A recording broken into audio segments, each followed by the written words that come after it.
ಚಿನ್ನ ಖರೀದಿಗೆ ಹೋಗಿದ್ದವನಿಂದಲೇ ಕೋಟಿ ಕೋಟಿ ಹಣ ಪಡೆದು ವಂಚನೆ ಖತರ್ನಾಕ ಲೇಡಿ ಮಾಡಿದ್ದೇನು. ಚಿನ್ನ ಖರೀದಿಗೆ ಹೋದವನಿಂದಲೇ ಕೋಟಿ ಕೋಟಿ ಹಣ ಪಡೆದು ವಂಚನೆ ಮಾಡಿದ್ದಾಳೆ ಖತರ್ನಾಕ್ ಲೇಡಿ.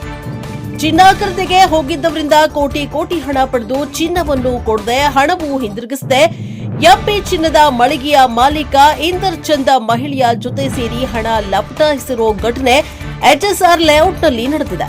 ಸರ್ಜಾಪುರ ಮೂಲದ ಪುನೀತ್ ಎಂಬಾತ ಚಿನ್ನ ಖರೀದಿ ಮಾಡುವ ಪ್ಲಾನ್ನಲ್ಲಿದ್ದರು. ಪುನೀತ್ ಸಂಬಂಧಿ ಸವಿತಾ ರೆಡ್ಡಿ ಎಚ್ಎಸ್ಆರ್ ಲೇಔಟ್ನಲ್ಲಿರುವ ಎಂಪಿ ಚಿನ್ನದ ಮಳಿಗೆಯಲ್ಲಿ ಚಿನ್ನದ ಬೆಲೆ ಕಡಿಮೆ ಇದೆ ಹಾಗೂ ವೇಸ್ಟೇಜ್ ಚಾರ್ಜ್ ತುಂಬಾನೇ ಕಡಿಮೆ ಇರುತ್ತೆ ಎಂದು ನಂಬಿಸಿದ್ದಾಳೆ. ಸಂಬಂಧಿ ಸವಿತಾ ರೆಡ್ಡಿಯ ಮಾತು ಕೇಳಿ ಪುನೀತ್ 2 ಕೋಟಿ ನಗದು ಹಣದೊಂದಿಗೆ ಎಂಪಿ ಚಿನ್ನದ ಮಳಿಗೆಗೆ ಹೋಗಿದ್ದಾರೆ.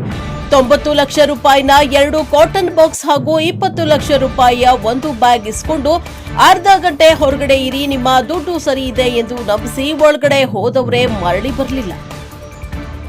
ಸಿಬ್ಬಂದಿ ಕೇಳಿದ್ರೆ ಮಾಲೀಕರ ಜೊತೆ ಮಾತನಾಡಿ ಅಂತ ಪುನೀತ್ ಕುಟುಂಬಸ್ಥರನ್ನ ದಬಾಯಿಸಿ ಕಳಿಸಿದ್ದಾರೆ. ಮಾಲೀಕನಿಗೆ ಫೋನ್ ಮಾಡಿದ್ರೆ ಮಹಿಳೆ ಸವಿತಾ ರೆಡ್ಡಿಗೆ ಮಾತನಾಡಿದ್ದೀನಿ, ಅಲ್ಲೇ ಮಾತಾಡಿಕೊಳ್ಳಿ ಎಂದು ಉಡಾಫೆ ಉತ್ತರವನ್ನ ಕೊಟ್ಟು ಕೈದುಕೊಂಡಿದ್ದಾನೆ. 2 ಕೋಟಿ ಹಾರ್ಡ್ ಕ್ಯಾಶ್ ಕೊಟ್ಟು ಕಂಗಾಲಾಗಿದ್ದ ಪುನೀತ್ ಎಚ್ಎಸ್ಆರ್ ಲೇಔಟ್ ಪೊಲೀಸರಿಗೆ ದಾಖಲೆ ಸಮೇತವಾಗಿ ದೂರು ನೀಡಿದ್ದಾನೆ. ಪ್ರಕರಣ ದಾಖಲಿಸಿಕೊಂಡ ಪೊಲೀಸರು ವಂಚಕರ ವಿರುದ್ಧ ಇದುವರೆಗೂ ಕಾನೂನು ಕ್ರಮ ಕೈಗೊಂಡಿಲ್ಲ. ಪೊಲೀಸರು ಕೂಡ ಅವರ ಜೊತೆಯಲ್ಲಿ ಶಾಮೀಲಾಗಿದ್ದಾರೆ ಎಂಬ ಮಾಹಿತಿ ಲಭ್ಯವಾಗ್ತಾ ಇದೆ. Bureau report Vedamurthy, NKS TV4 Bengaluru.